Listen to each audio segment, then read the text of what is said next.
गेल्या 2 ते 3 वर्षात महाराष्ट्रातले अनेक मोठे प्रकल्प गुजरातला गेलेत।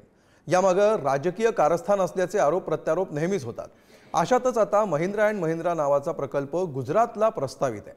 नाशिक जिल्ह्यामध्ये महिंद्राचं मदर युनिट असताना हा प्रकल्प गुजरातला उभारला जाणार असल्यामुळे राजकारण तापायला सुरुवात झाली आहे। बघूया या संदर्भातला हा स्पेशल रिपोर्ट। महिंद्रा कंपनीचा नवा प्रकल्प गुजरातमध्ये। नाशिकमधील उद्योजक संघटना नाराज।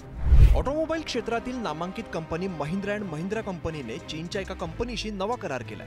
इलेक्ट्रिक कार निर्मिती प्रकल्प उभारण्यासाठी चीनची शांक्सी ऑटोमोबाईल ग्रुप 25,000 कोटींची गुंतवणूक करणार आहे। महिंद्रा अँड महिंद्रा कंपनी सोबतचा हा प्रकल्प गुजरातमध्ये सुरू करण्याचं प्रस्तावित आहे। महिंद्राचं मदर युनिट नाशिकला असताना हा प्रकल्प गुजरातला उभारला जाणार असल्याने उद्योजकांनी नाराजी व्यक्त केली आहे। महिंद्रा अँड महिंद्राचा सर्व ऑटोमोबाईल बेस लागलेल्या सर्व इंडस्ट्रीजचा मूलभूत पाया इथं असताना ही कंपनी नाशिकलाच यावी अशी आग्रही भूमिका नियमाच्या माध्यमातून आमची होती, आताही असणार आहे। आणि ह्याच बाबतीमध्ये त्याचा पाठपुरावा करण्यासाठी आणि आता नाशिकला गुंतवणुकीची घोषणाच करा अशी आग्रही मागणी घेऊन आम्ही माननीय मुख्यमंत्री आणि उद्योग मंत्र्यांकडे या आठवड्यामध्ये जाणार आहोत। गेल्या काही काळामध्ये महाराष्ट्रातील अनेक प्रकल्प गुजरातला गेले।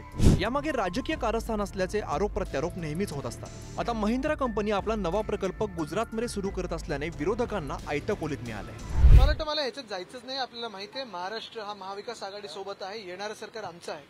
आज देखील एक उद्योग जो महाराष्ट्रात यायला पाहिजे होता, महाराष्ट्र सरकारने प्रयत्न तरी करायला पाहिजे होता, तो आज गुजरातला गेलेला आहे। आणि मी वारंवार सांगत आलेलो आहे, जे सत्य परिस्थिती आहे, जर चुकून हे महायुतीचं जे काही राजवट बसलेली आहे आपल्या डोक्यावर अवकाळी सरकार म्हणून ते बसलं तर मंत्रालय देखील गुजरातला हलवतील।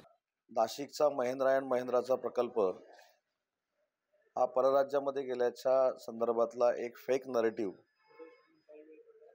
काही राजकीय नेते सेट करण्याचा प्रयत्न करतायत।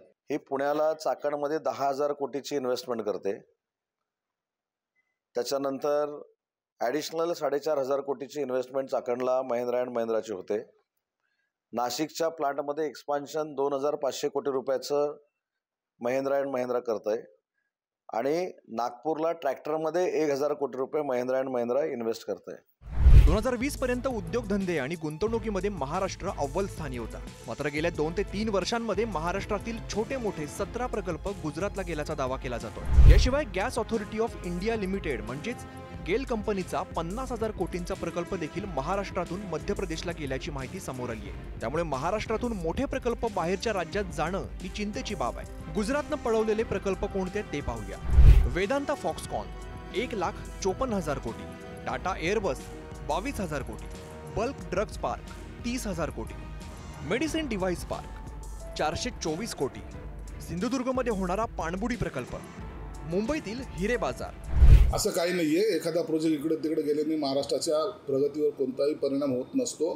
आता परवाच्या दिवशी इथं उद्योग मंत्री येत आहेत, आता 2,000 कोटीचे प्रकल्पाचे आम्ही आता भूमिपूजन करतो।